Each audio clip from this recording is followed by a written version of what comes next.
Então, pessoal, boa noite, né? Essa é a nossa 8ª aula, peço perdão, expliquei aqui o motivo de quinta-feira não ter dado aula remota para vocês, por questão de saúde da minha mãe. Mas hoje a gente está na nossa 8ª aula, que deveria ter sido remota, inclusive eu tenho que alterar aqui, onde a gente vai começar aí a trabalhar com o modelo relacional, tá? A gente viu aí o modelo entidade e relacionamento, e agora a gente vai tentar baixar mais um nível da abstração. A gente estava num modelo muito abstrato no que diz respeito à parte física. Agora a gente vai trabalhar com o modelo relacional, que, como o próprio nome diz, eu já expliquei a vocês, o nome relacional, relação, ele leva a tabelas, tá? Então, quando a gente fala de modelo relacional, é um modelo que trabalha com tabelas. Então, um pouco de história aí. O modelo relacional foi definido na década de 70 por um cara chamado Ted Code, da IBM, e teve como modelos precedentes o modelo hierárquico e o modelo em rede, que são modelos de representação de dados, de conceitos do mundo real, que não são mais utilizados por diversas razões, principalmente porque no modelo relacional foi possível observar que ele é muito mais simples do que o hierárquico e rede, tá? E ele tem uma base matemática baseada na teoria de conjuntos, que vocês vão ver isso bem de perto. Então a simplicidade, porque para a gente, né, é muito mais fácil a gente trabalhar com tabelas. O modelo hierárquico, como o próprio nome diz, hierarquiza os conceitos do mundo real, e o modelo em rede acaba que a construção dos modelos fica muito extensas, né? E a gente vê que isso é resolvido pelo modelo relacional, tá? Então a base matemática, como eu disse, é devido à base teórica na teoria dos conjuntos. Então muito do que a gente vai aprender aqui no modelo relacional veio lá da teoria de conjuntos. O próprio conceito de tabela é um conjunto. A gente compara uma tabela a um conjunto lá que a gente aprendeu no ensino fundamental. Então o nome modelo relacional se deve ao uso de relações. Uma relação é uma tabela. Então uma relação possui cabeçalho e corpo. Cabeçalho e corpo. Onde no cabeçalho nós temos os atributos. E o corpo é composto por tuplas. O que é uma tupla, professor? Uma tupla é uma linha de dados, tá? É uma linha de dados. Eu vou aqui desenhar o que basicamente seria uma relação. O que basicamente é uma relação. Uma relação é uma tabela, tá? Uma tabela que lá no diagrama entidade e relacionamento poderia ter sido uma entidade, ou, como a gente vai ver, poderia ser um relacionamento. Ou seja, isso aqui foi proveniente, essa tabela, ou de uma entidade ou de um relacionamento. Isso aqui é um modelo conceitual que a gente aprendeu. Aqui é um modelo representativo. É como a gente vai implementar no computador. Uma tabela ela é composta por um cabeçalho, por exemplo, cliente. Cliente tem um nome, tem um telefone, tem um CPF. Ou seja, no cabeçalho eu tenho o quê?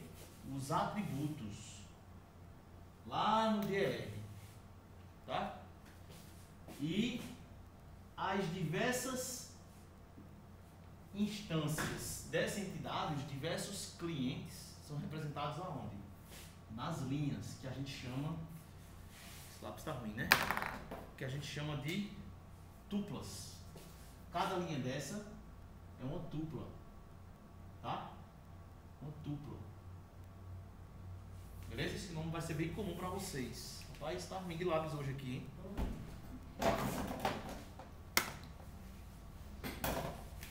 Certo? Então,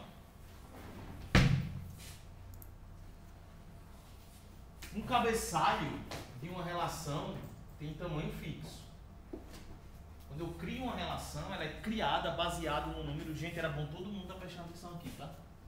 Quando eu crio uma relação, ela é criada baseada no que eu vi lá no diagrama de entidade de relacionamento.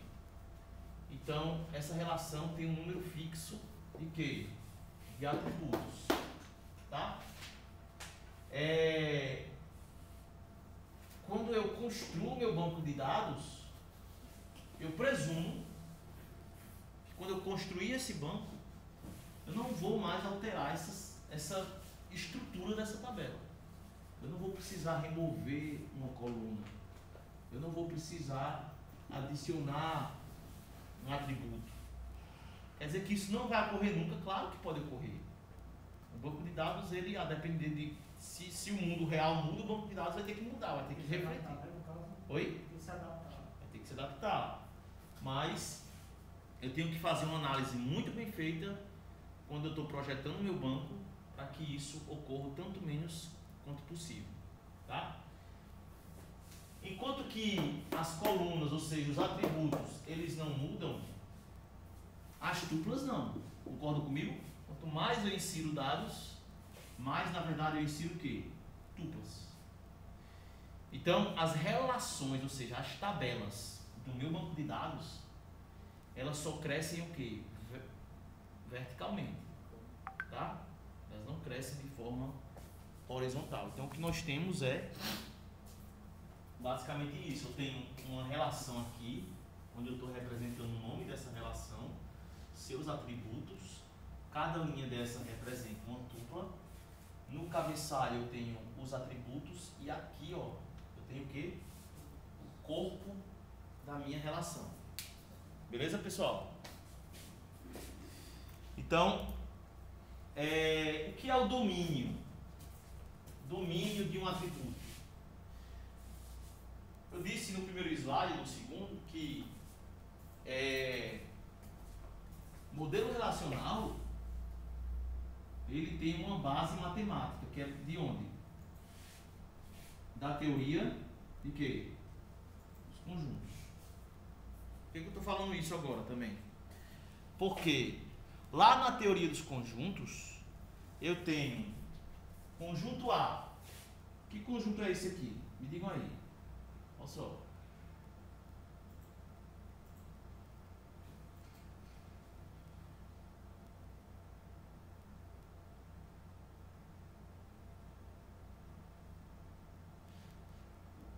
Que conjunto é esse? Inteiros? Conjunto dos números inteiros, né? De 0 a 9. Então esse é o domínio desse conjunto. Esse é o domínio desse conjunto. Se eu chegasse aqui para você e dissesse, ó,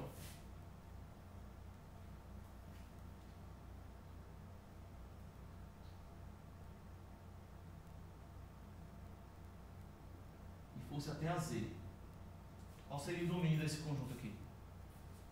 Qual é o alfabeto? Seriam os caracteres de A a Z. Tá? Beleza, então vocês entenderam o que é domínio. Em uma relação, em uma tabela, os atributos também têm domínio. A grosso modo, eu poderia dizer que os atributos possuem domínio, têm um domínio que contém os possíveis valores daquele atributo. Então, atributo idade, por exemplo. Qual o domínio do atributo idade? Inteiros. Tá? Atributo nome. Qual o domínio? Conjunto de caracteres. Beleza? Então, um domínio ele tem uma descrição física e uma descrição semântica. A descrição física diz exatamente isso. Olha, ele é composto por um conjunto de caracteres representados dessa forma. O telefone ele tem 2 dígitos entre parênteses, tem depois 5 dígitos, hífen, 4 dígitos. Isso aqui é o inteiro? Não é. Isso aqui é um conjunto de caracteres. Então esse é o domínio no que diz respeito à sua descrição física. Mas todo domínio ele tem também um significado semântico, uma semântica, tá? Que me permite interpretar os valores daquele atributo. Assim como vocês puderem interpretar os valores disso aqui. Puderem interpretar os valores disso aqui pensando na descrição física desse domínio. Então, aqui, olhando para isso aqui, qualquer pessoa aí que viva no Brasil vai dizer, ó, só olhar para cá que eu sei, isso aqui é um telefone, eu consigo interpretar, tá? Então, um domínio ele também tem uma representação, uma descrição semântica, tá? Então aí eu tenho uma imagenzinha já fazendo alusão a essa teoria de conjuntos que a gente vai ver aqui de forma frequente, tá? No que diz respeito ao domínio de um atributo de uma relação. Beleza até aqui? Vou achar o apagador.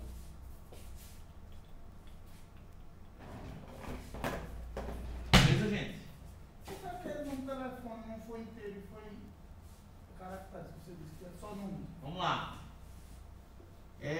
Eu posso fazer não. Normalmente eu uso uma informação de telefone para fazer a operação aritmética. Não.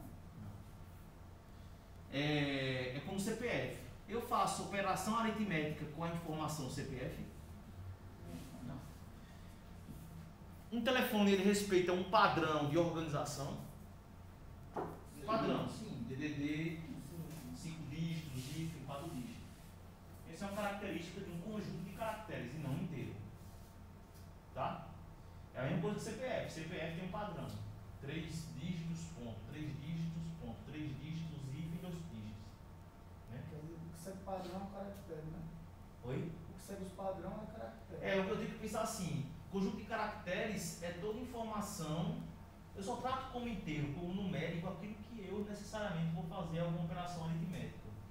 Entendeu? Basicamente a regra é essa. Tá? Vamos lá. Então, esquemas. O esquema de uma relação representa o nome da relação e os seus atributos. Olha só, eu tenho uma relação, uma tabela. O que é o esquema dessa tabela? Acho que a gente também que existe o esquema do banco de dados como um todo. O esquema da tabela é o nome e seus atributos. Tá? Então, para uma relação R qualquer, o esquema é representado assim, ó. R, ou seja, o nome da tabela, abre parênteses, cada um dos seus atributos, fecha parênteses. R é o nome da tabela, da relação. O que está entre parênteses são seus atributos. E nesse caso aqui, essa relação possui N atributos. Tá? Ou seja, a tabela cliente ela pode ser representada assim, o seu esquema. Nome, CPF, telefone. Tá? Então isso aqui é o esquema da relação. Por que isso é importante? Tu está lá projetando um banco de dados. Aí Jackson diz, Walter, projeta aí a tabela cliente. Aí Walter diz aí o esquema dessa tabela. O esquema é tal. Tá? Você pode entrar em detalhes, dizer qual é. Esse esquema aqui pode ser representado, inclusive, 2 pontos. Dizer o tipo de cada um. Baixar, 2 pontos, e por aí vai. Tá? Então aqui nós temos, antes de falar do próximo slide, o grau de uma tabela refere-se ao número de atributos dessa tabela. Então, por exemplo, eu tenho aí uma tabela aluno, tá? Uma tabela aluno.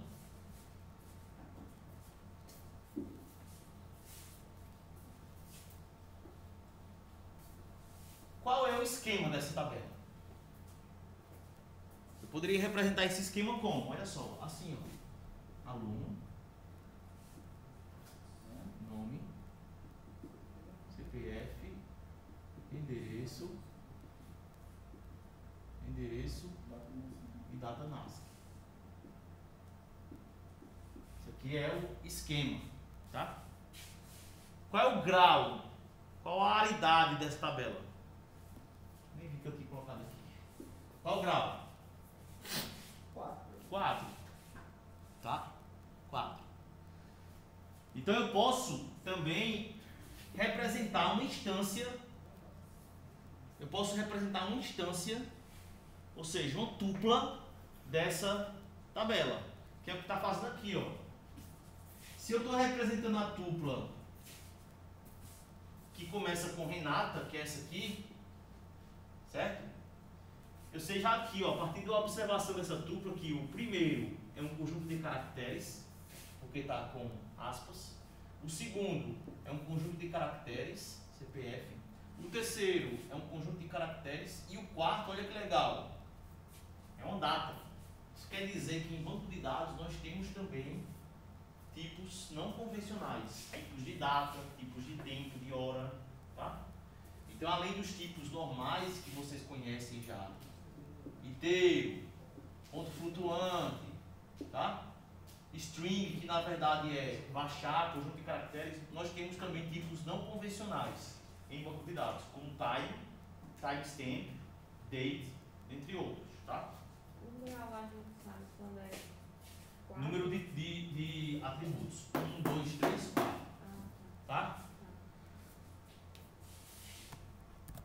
Então aqui eu posso representar também o esquema, como eu disse há 2 slides atrás, especificando ainda mais os tipos dos atributos. Olha só o que é que eu fiz aqui. Para aquela questão lá que eu pontuei entre Walter e Jackson. Aqui, Walter mandou para Jackson o esquema com os seus tipos específicos. O nome é um varchar de tamanho 100. CPF é um varchar de tamanho 11. Endereço é um varchar de tamanho 100. Esse 100 e esse 11 aí é o que pode ter dele, né? É o máximo, mas eu posso omitir isso também. É um limite, no caso. É um limite. Tá? Pode ter menos, né? Pode ter menos, mas ele vai reservar um espaço de 100, mesmo se tiver menos. Data NAS, que é um tipo o quê? Date. Tá? Date. Beleza até aqui? Aí na data não precisa especificar não. Ó. Aonde? Tá dentro. Na data não precisa especificar igual esses outros tem não. Só quando eu pedir, não prova só quando eu pedir. Tá? Pode ser uma questão assim. Eu dou lá um DR, crio um modelo relacional a partir desse DR, apresentando os esquemas das tabelas. Pode ser. É um tipo de questão usual nessa área aí. Tá? Eu queria fazer esse esquemazinho. Para cada uma das tabelas. Tá? Então, sobre nulidade, na área de banco de dados, é importante a gente fazer um breve comentário. Em banco de dados, eu acho que eu já comentei isso com vocês até. Null, vazio, pode ter vários significados. Null, ou seja, vazio, pode ser um valor desconhecido, existe, mas não é conhecido. Por exemplo, quando você está preenchendo um banco de dados, ou melhor, um formulário com informações do cliente, você está preenchendo, tá? Aí você pega e coloca lá informação sobre telefone celular do camarada. Você não tem, o cliente não lhe passou, então você não preenche. Na prática, na tabela cliente,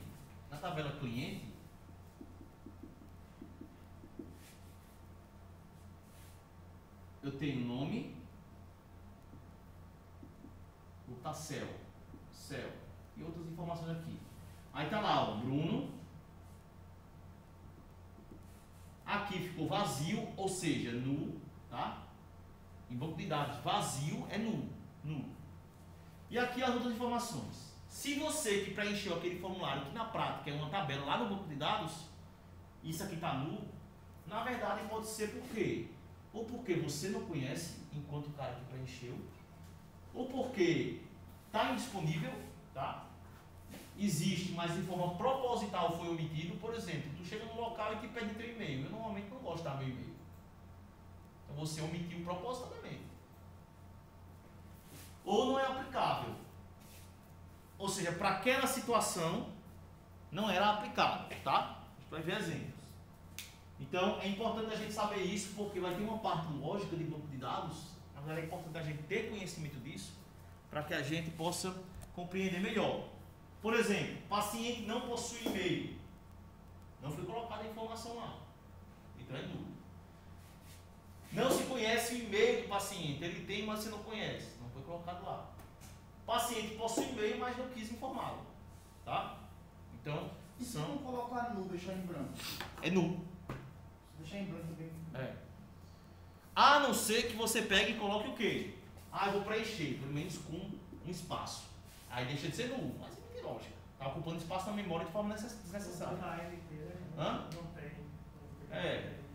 Tá? Sem número. Isso é importante e a gente vai ver por quê daqui a pouco. Mas se botar não tem, repetir, ele dá.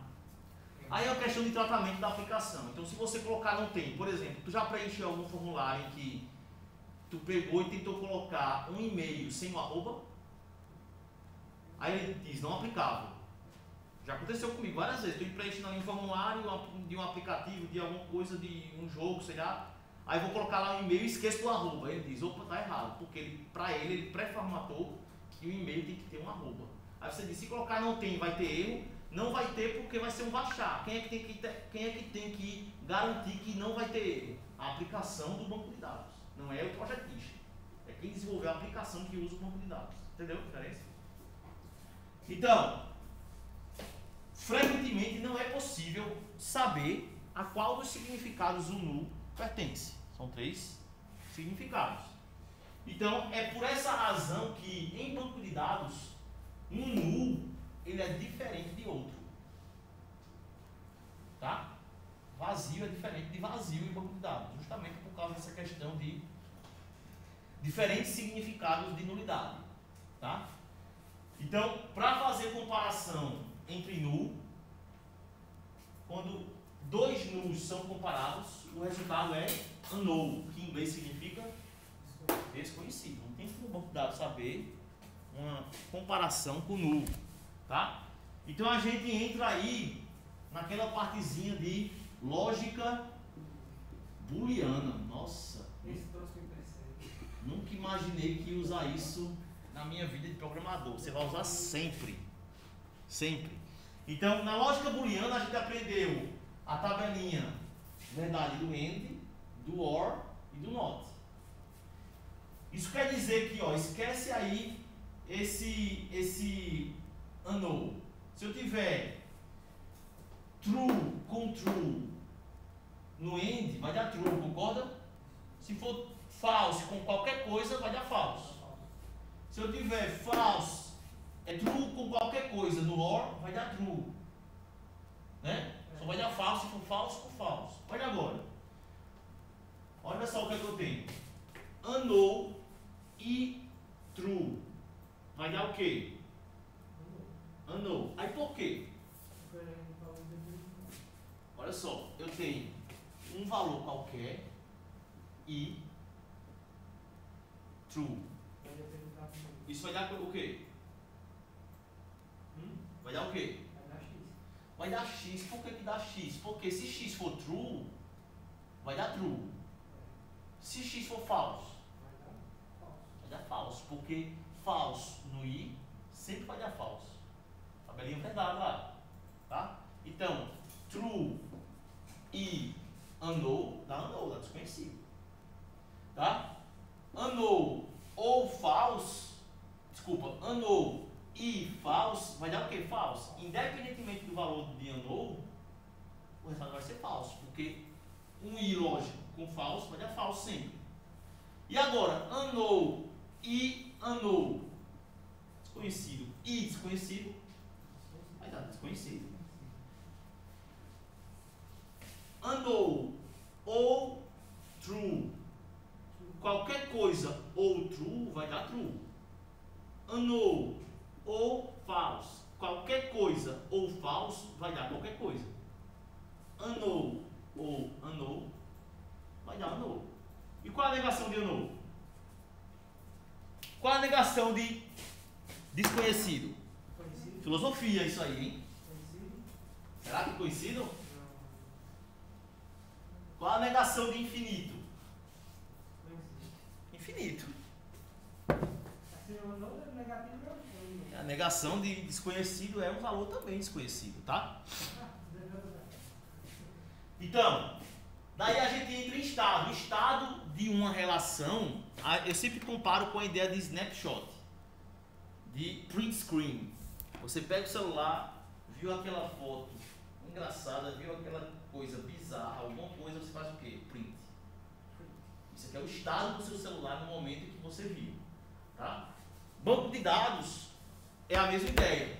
Estado de uma relação é um screenshot, um print screen daquela relação. Tá? Ou seja, é o retrato daquela relação no momento em que você está falando. Então, o estado atual de uma relação, ela reflete as tuplas daquele momento. Uma relação, ela pode ter vários estados, assim como o seu celular. Pensa sempre nisso. Assim como o seu celular pode ter vários print screens. Imagina só, eu estou aqui carregando meu celular mexendo e a cada milissegundo ele está trazendo print screens. São diferentes estados de manuseio do meu celular. Tá? É a mesma ideia no banco de dados. Então, uma relação, ela tem vários o quê? Cada vez que ela é atualizada, o estado muda. Então, se eu insiro o dado na relação, mudou o estado. Se eu excluo, mudou o estado. Se eu atualizo um dado, mudou o estado. E uma relação, assim como o banco de dados, tem um estado inicial, que é quando eu crio o banco de dados e não tem nada. Quando eu vou popular o banco de dados. Tá?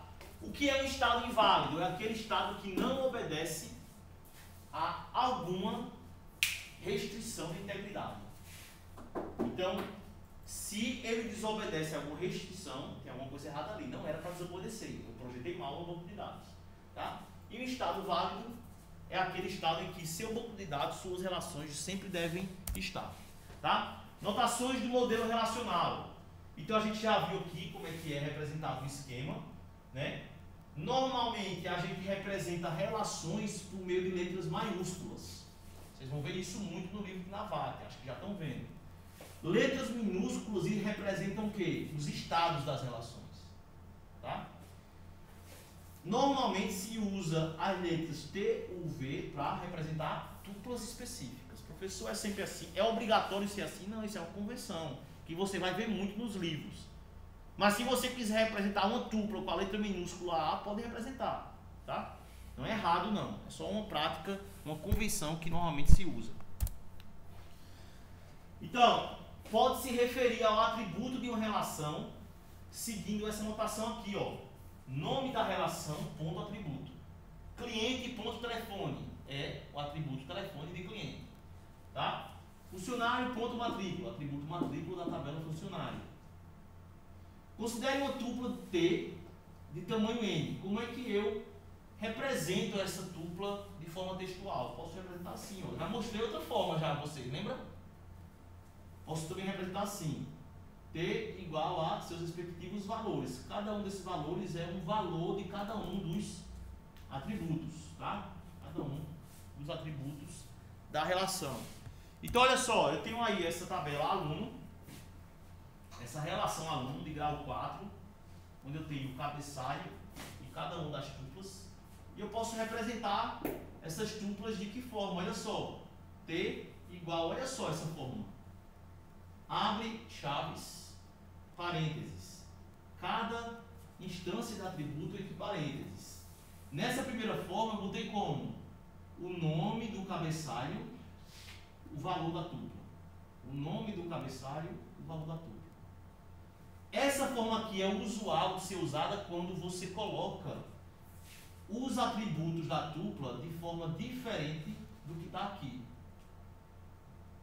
Quando você está colocando na mesma ordem, nome, CPF, endereço, data, nasce, você coloca dessa forma aqui. Professor, mas aqui está na mesma ordem. Beleza, não tem problema. Mas quando eu quero, de forma explícita, mostrar que na representação eu mudei a ordem do cabeçalho, eu represento assim. Se eu estou representando assim, é porque eu sei que a ordem é exatamente essa. Nome, CPF, endereço e data de nascimento. Tá?